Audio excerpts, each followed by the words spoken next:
ஓம் ஸ்ரீ சர்க்குரு சாய்நாதரின் திருவடிகள் போற்றி. ஹாய் ஃப்ரெண்ட்ஸ், இந்த நாள் உங்கள் அனைவருக்கும் இனிமை மிகுந்த நாளாக அமைந்திட இறைவனை வேண்டி வீடியோவுக்குள் அடிக்கிறேன். நாம் ஸ்ரீ சாயி சச்சரிதம் சென்ற வீடியோவில் ஞானிகள் எப்போது இப்பூமிக்கு வருகை தருகிறார்கள் என்றால், தர்மம் அழிந்து அதர்மம் தலையெடுக்கும் பொழுதும், தீயோரை அழித்து நல்லோரை காக்க யுகங்கள் தோறும் ஞானிகள் அவதரிக்கவே செய்கிறார்கள் என்பதையும், மேலும் தாஸ்கனு பிரயாகையில் புனித நீராட பாபாவிடம் அனுமதி வேண்டி நின்றபோது, பாபா அவ்வளவு தூரம் செல்ல வேண்டிய அவசியம் இல்லை, இங்கேயே பிரயாகையில் நீ நீராடலாம் என்று கூற, அதிசயிக்கும் வண்ணம் கங்கை யமுனையின் புனித நீர் பாபாவின் கால் கட்டை விரல்களிலிருந்து சீராக வெளிப்பட்டதையும் பார்த்து தாஸ்கனு மட்டுமின்றி நாமும் கூட மெய்சிலிர்த்து நின்றோம் அல்லவா? இந்த வீடியோவில் பாபா ஷீரடிக்கு கல்யாண கோஷ்டியுடன் திரும்புவதையும், சாயி என்னும் பெயரை பாபா எப்படி பெற்றார் என்பதையும், பாதுகைகளின் கதை, தண்ணீரால் விளக்கெரித்தல், இன்னும் பல புதிய விஷயங்களை தெரிந்து கொள்ளப் போகிறோம். வாங்க வீடியோவுக்குள் போகலாம். அத்தியாயம் 5. சாந்த் பாட்டீலின் கல்யாண கோஷ்டியுடன் பாபாவின் வருகை. வரவேற்கப்பட்டு சாயி என அழைக்கப்படுதல், மற்ற ஞானிகளுடன் தொடர்பு, அவருடைய உடையும் அன்றாட நிகழ்ச்சி நியதிகளும், பாதுகைகளின் கதை, மொஹிதீனுடன் மல்யுத்த பயிற்சியும் வாழ்க்கையில் மாற்றமும், தண்ணீரால் விளக்கெரித்தல், போலி குரு ஜௌஹர் அலி.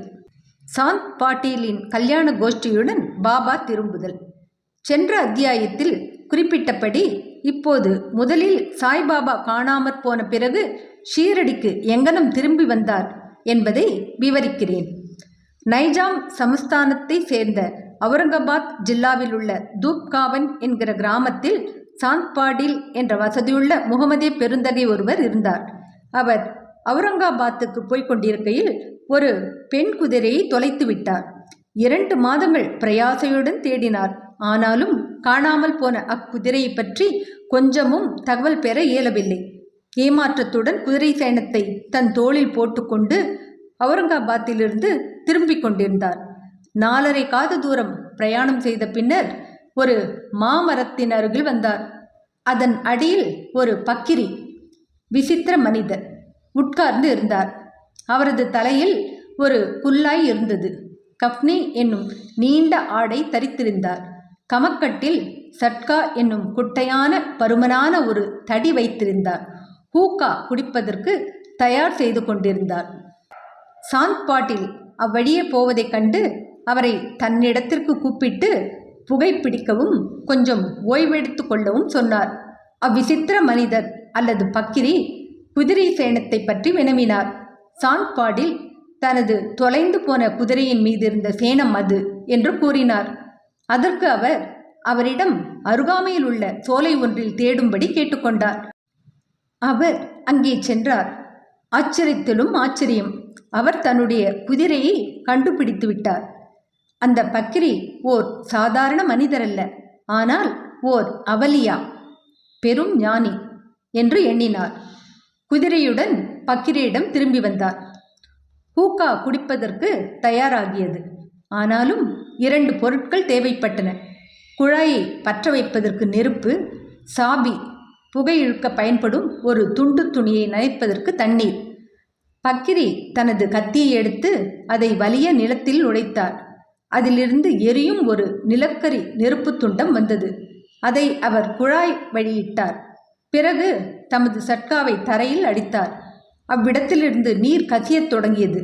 சாபி நனைக்கப்பட்டு பிறகு பிழியப்பட்டு குழாயில் சுற்றப்பட்டது. இங்கனம் எல்லாம் முடிந்த பின்னர் பக்கிரி ஹூக்கா குடித்துவிட்டு சாந்த் பாட்டீலுக்கும் புகைக்க கொடுத்தார். இவற்றையெல்லாம் கண்ணுற்ற சாந்த் பாட்டீல் வியப்புற்றார். பின்பு அவர் அவரை தன் வீட்டிற்கு அழைத்து தனது விருந்தோம்பலை ஏற்றுக்கொள்ளும்படி சொன்னார். மறுநாள் அவர் பாட்டீல் வீட்டிற்கு சென்று சில நாள் தங்கியிருந்தார். பாட்டீல் தூப்காவன் கிராமத்தின் அதிகாரி. அவருடைய மனைவியின் சகோதரரது புதல்வன் கல்யாணம் செய்யப்படவிருந்தான். ஷீரடியிலிருந்து மணப்பெண் தேர்ந்தெடுக்கப்பட்டிருந்தாள். எனவே ஷீரடிக்கு புறப்படுவதற்கு பாட்டீல் ஆயத்தங்கள் செய்ய துவங்கினார். பக்கிரியும் கல்யாண கோஷ்டியுடன் கூட வந்தார். கல்யாணமும் எவ்வித சிரமமும் இன்றி முடிவடைந்து கோஷ்டியும் தூப்காவனிற்கு திரும்பியது. ஆனால் பக்கிரி மாத்திரம் ஷீரடியிலேயே இருந்தார்.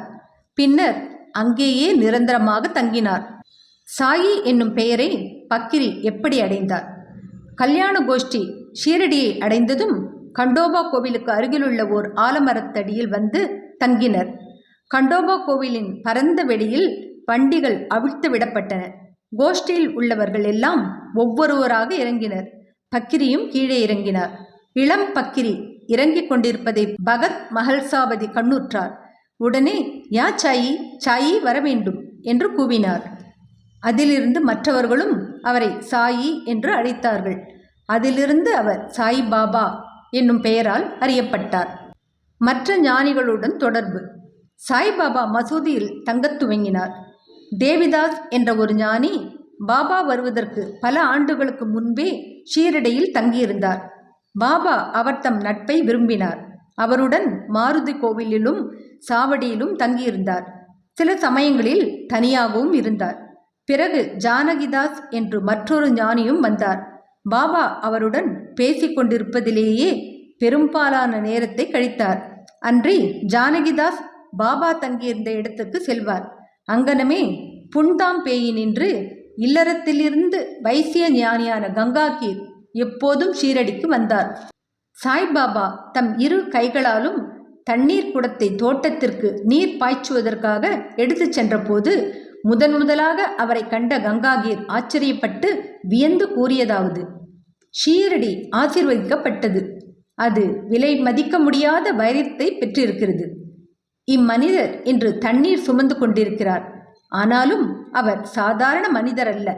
இந்நிலம் ஷீரடி அதிர்ஷ்டமும் புண்ணியமும் உடையதாதலின் அக்துவோர் வைரத்தை பெற்றது.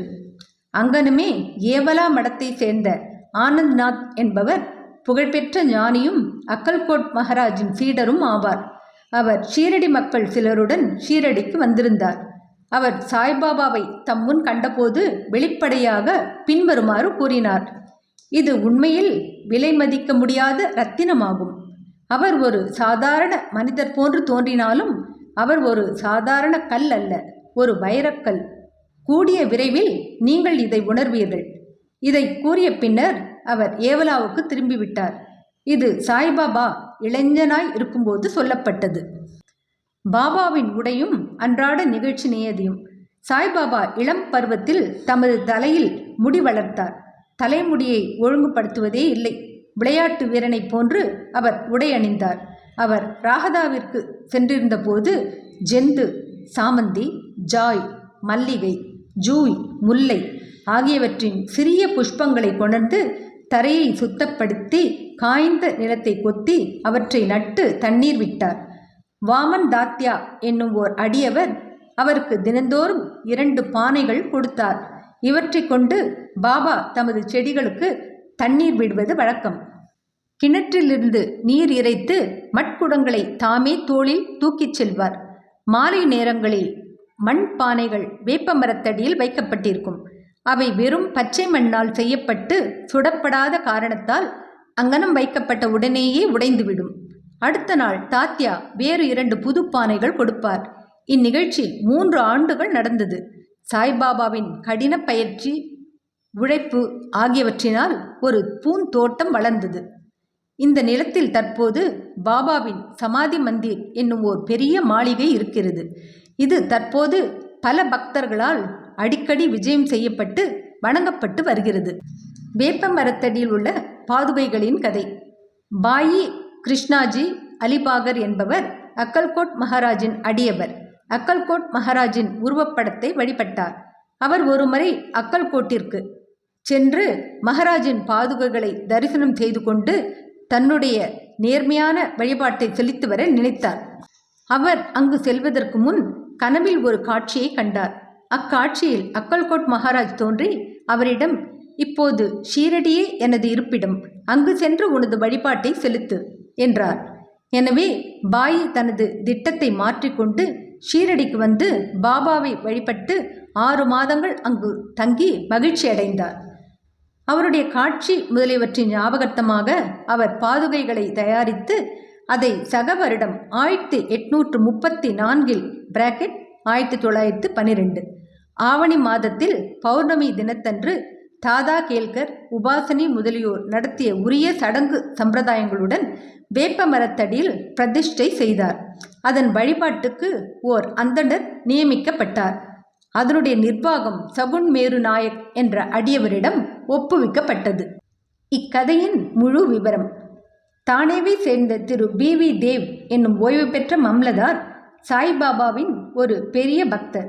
இவர் இந்த விஷயத்தை பற்றி சகுன் மேரு நாயக், கோவிந்த் கமலாகர் தீக்ஷித் இவர்களிடமிருந்து விசாரித்து பாதுகைகளை கொண்ட ஒரு கட்டுரையை சாய்லீலா சஞ்சிகையில் தொகுப்பு 2 எண் 1 பக்கம் 25 பதிப்பித்துள்ளார்.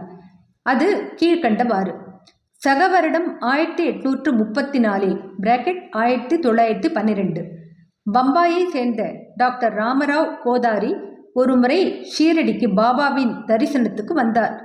அவரது கம்பவுண்டரும் அவரது நண்பர் பாயி கிருஷ்ணாஜி அலிபாகரும் அவருடன் வந்தார்கள். கம்பவுண்டரும் பாயியும் சகுன் மேரு நாயக்குடனும் கோவிந்த் கமலாகர் தீக்ஷித் உடனும் நெருங்கிய நண்பர்கள் ஆனார்கள். சில விஷயங்களை பற்றி இவர்கள் பேசிக் கொண்டிருக்கையில் ஷீரடிக்கு சாய்பாபா முதல் விஜயம் செய்தது, புனித வேப்ப மரத்தடியில் அமர்ந்திருந்தது, இவ்வுண்மைகளின் ஞாபகார்த்தம் ஒன்று இருக்க வேண்டும் என்று நினைத்தார்கள். பாபாவின் பாதுகைகளை பிரதிஷ்டை செய்வதற்கு எண்ணி அவற்றை சாதாரண கல்லில் செய்வதற்கு இருந்தனர்.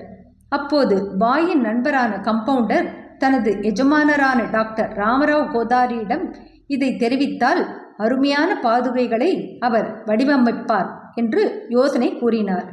அனைவரும் இந்த யோசனையை விரும்பினர். டாக்டர் கோதாரியிடமும் இதை பற்றி தெரிவித்தனர். அவரும் ஷீரடிக்கு வந்து பாதுகைகளின் திட்டத்தை வரைந்தார். கண்டோபா கோவிலில் உள்ள உபாசினி மகாராஜிடம் அவர் சென்று தனது திட்டத்தை காண்பித்தார். உபாசனி அதில் பல முன்னேற்ற திருத்தங்கள் செய்து தாமரை புஷ்பங்கள், சங்கு, சக்கரம், மனிதன் முதலியவற்றை வரைந்து வேப்ப மரத்தின் உயர்வை பற்றியும் பாபாவின் யோக சக்தியை பற்றியும் உள்ள பின்வரும் ஸ்லோகத்தை அதில் பொறிக்கலாம் என்றும் யோசனை கூறினார். அந்த ஸ்லோகத்தையும் அதன் தமிழாக்கத்தையும் அடுத்த வீடியோவில் காண்போம். என்ன ஃப்ரெண்ட்ஸ், இந்த வீடியோ பிடிச்சிருந்தா லைக் பண்ணுங்கள், ஷேர் பண்ணுங்கள், சேனலை சப்ஸ்கிரைப் பண்ணுங்கள். இதுவரை எனக்கு சப்ஸ்கிரைப் பண்ணி உள்ள அனைவருக்கும் என்னுடைய மனமார்ந்த நன்றிகள்.